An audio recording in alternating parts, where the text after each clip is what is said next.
Gujarat fluorochemicals મુદ્દે આમ આદમી પાર્ટીનું ગોગંબાએ છેલ્લું આવેદનપત્ર છે. આ પછી અમે આવેદનપત્ર આપવા માટે અહીંયા આગળ આવીએ નહીં. હવે આમ આદમી પાર્ટી લડી લેવાના મૂડમાં છે.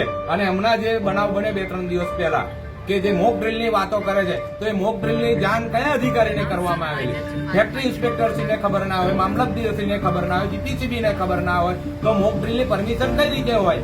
સાયરન વાગ્યું, લોકો આટલા બધા રોડની બહાર ભાગી રહ્યા છે, તો એને મોક ડ્રીલ કહેવાય?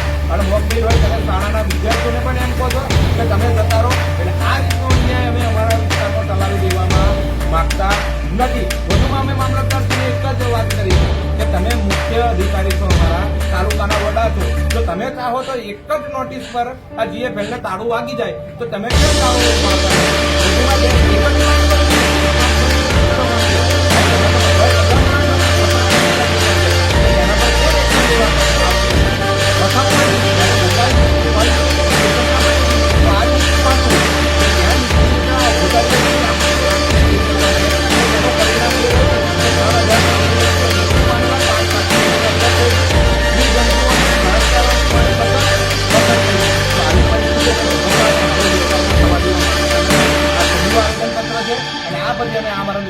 આમ આદમી પાર્ટી થકી બેસવાના છે.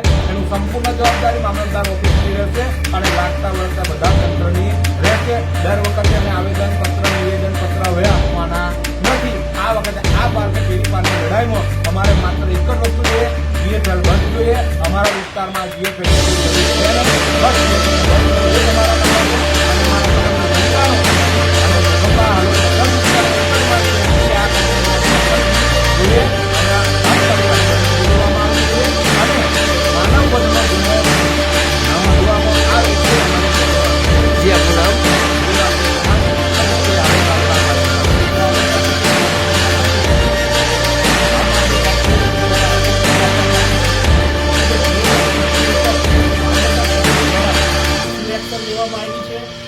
લીધી છે તો શું લીધી છે, ન લીધી તો કેમ નથી લીધી, એ બાબતને અમે પૂછવા આજે આવ્યા હતા, રજૂઆત કરવા આવ્યા હતા.